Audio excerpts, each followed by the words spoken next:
Hi, I'm Hillary. Welcome to my channel, Teaching Moments. So this year, my oldest was a junior in high school and we decided to do a psychology class.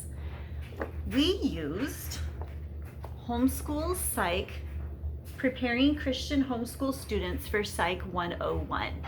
This was written by Tim Rice, and I looked on YouTube and I couldn't find any other person that reviewed this except for Tim Rice, which was kind of interesting. So I thought I would do a review on this for you today. So this comes with would be considered the textbook, and then it comes with a student workbook. So inside the textbook, it has 15 chapters. And let's just take a look at the first chapter. Here's the first chapter. The chapters are fairly sort of short, I guess. They're between like about 5 and 10 pages usually, but they are cram-packed full of really good information. And then at the end, there's always a one-page chapter summary. So that's what the chapters will look like. They usually will have some sort of little box that tells you another interesting fact. There's highlighted words for definitions of things and important people that you may need to know. There's a few pictures in here, only if there's like an experiment or something. So that's what the textbook kind of looks like. And then this is the student workbook. Because I'm going to use it for my other children, I just copied the pages off for my daughter to be able to do these worksheets. I suppose you could, did I look? I usually look to make sure that I can copy them off. License is granted to the owner of the accompanying text preparing to reproduce this student for members of your household. So yes, I'm usually pretty honoring of copyright laws. We should be honoring of copyright laws. This is how the people make their money. So if you need to buy more workbooks for your family for something, that's a good idea to do that. But this one, you can reproduce it for the same people in your family. So yeah, I just copied those off for my daughter. And this is what the workbook looks like. So this is chapter 3s. These are the learning objectives. This is the key concepts and people that she'll need to know. And then you have a study guide. The study guides have been anywhere between, it's a fill in the blank, have been anywhere between like 20 questions all the way up to like 60, I think 66 I thought I saw one time. So it's anywhere between 20 and 60 questions is their study guide. And then at the end of the study guide, you'll see that there's short essay questions. You can have them answer whichever one of these you want.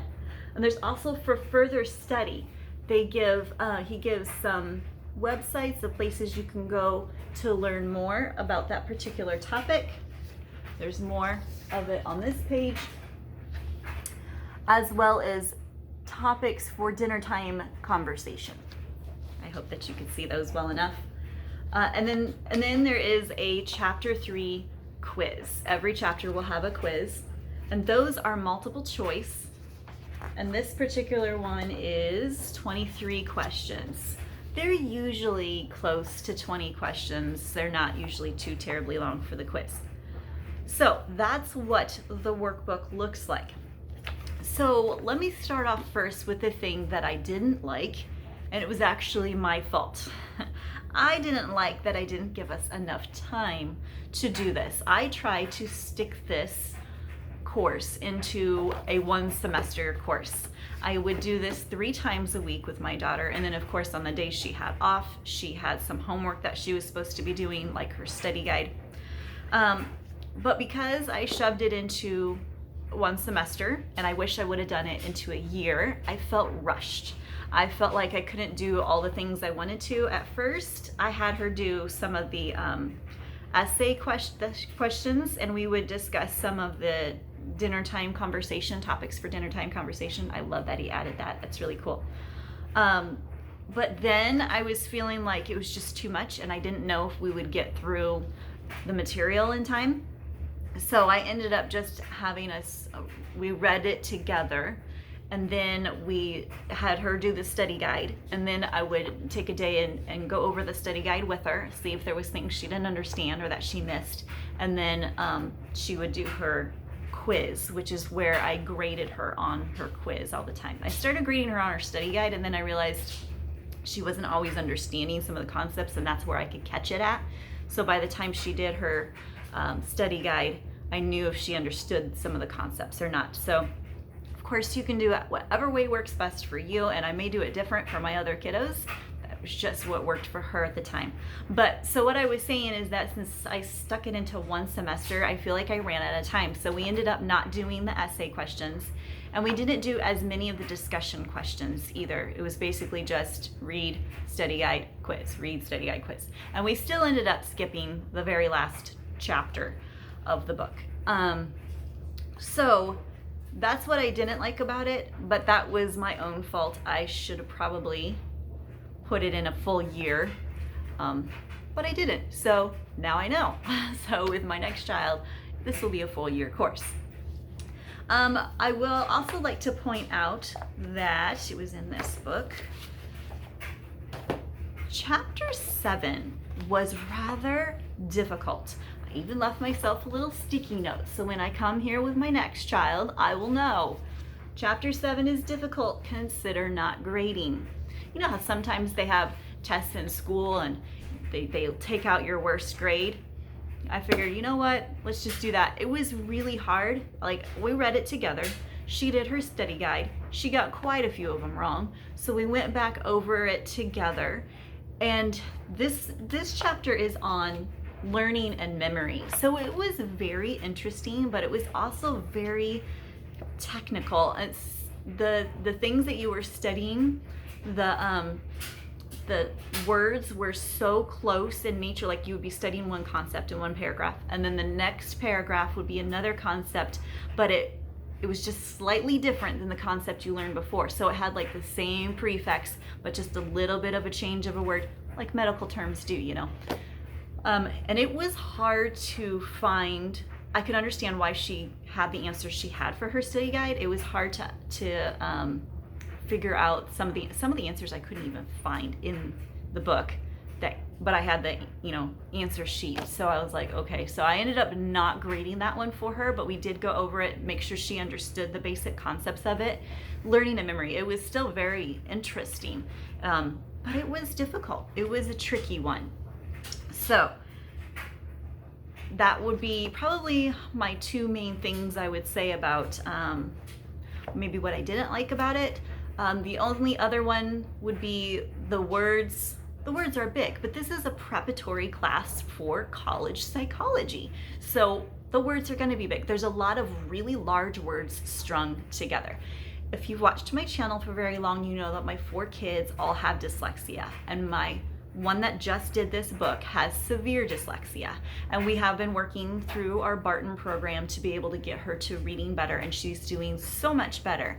However, it's still kind of a struggle for her sometimes to read these really large words strung together, and then when you have so many of them in one sentence, you just need to kind of take a breath and make sure that concept's settled in, and then kind of keep going and really have good conversation about it. So this is definitely an 11th or 12th grade course. Again, she took it in her junior year, but I think I would almost prefer it to be in a senior year, since the next year they would go to college. But if their senior year is getting filled up with classes, you might want to make room for it in their junior year instead. I definitely think they should take it, because one of the number one courses that people take in college is a Psychology 101, and we want the kids to be prepared for what they're going to be learning. So let me tell you the things that I liked about it. It did give you a good understanding of the psychology concepts. My daughter feels like she knows a lot more about psychology now than she did a year ago, and it was very interesting to her. She said she really liked the chapter on sleep, and she liked learning about different body languages. I also found interesting how people interact in a group, like the social science part of it. I thought that was very interesting. I really liked the discussion questions where you can sit and think about these things. He talks about several different worldviews. Now, this is written from a Christian worldview perspective, but he does not push the Christian worldview perspective on you. He is assuming that you are already a Christian. He's just simply saying, now this is what Christians believe, and this is why we believe this. But this is another worldview, or another. There's so many different worldviews. It's not just Christian or a worldly worldview. There are so many different kinds of worldviews. And he gives you those perspectives in here. He shows you what each one of these perspectives believe. And I think it's so very interesting. It's good for us to get different perspectives and why people believe what they believe. That doesn't mean we have to believe it, but to simply understand it, I think that that's really good. So I liked how he did that. But he also continued to encourage the Christian kids to keep your Christian worldview. Keep that view, hold close to your beliefs, but understand the concepts that might be challenging yours.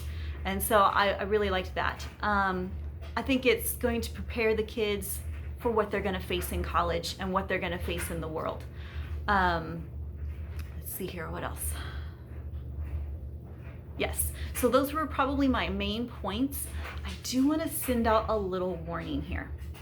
There was sometimes that we were heavy-hearted by the concepts that were presented, that maybe I was planning to read another page or two than what we read, but because our hearts were heavy, we just stopped and we're like, we'll pick it up the next day. Because let's just face it, not everyone who helped birth psychology came from a healthy place. And it saddened us, and some of these ways of thinking completely stretched our mind. I was like, I would never have thought of it that way. Never. So I just wanted to warn you that from a Christian perspective, sometimes my heart was rather heavy.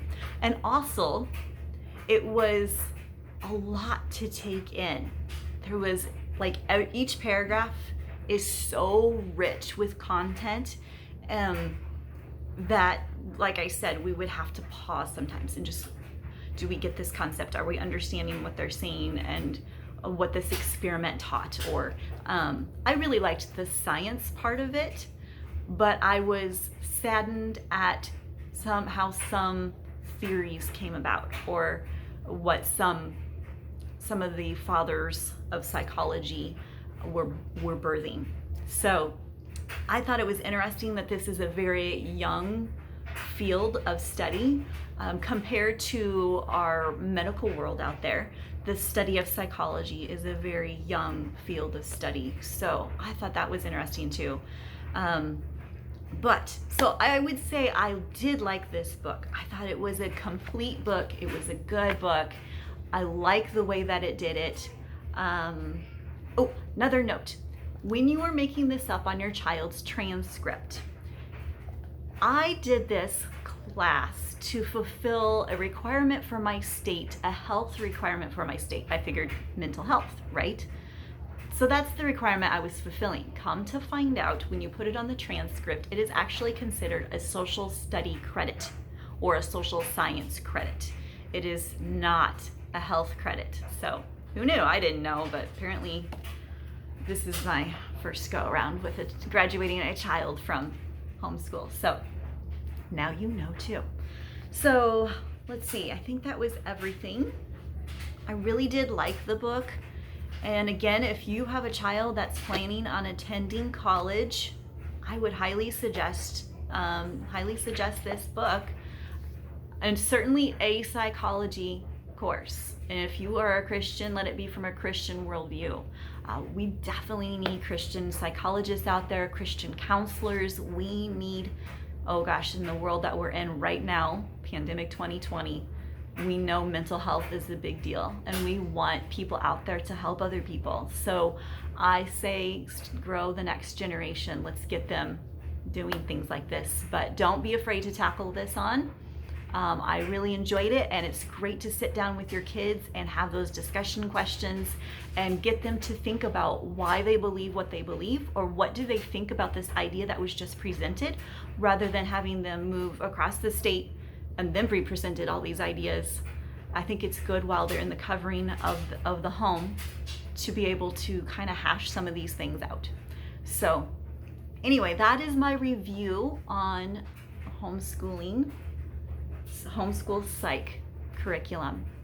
I hope you enjoyed this review, and thank you for watching.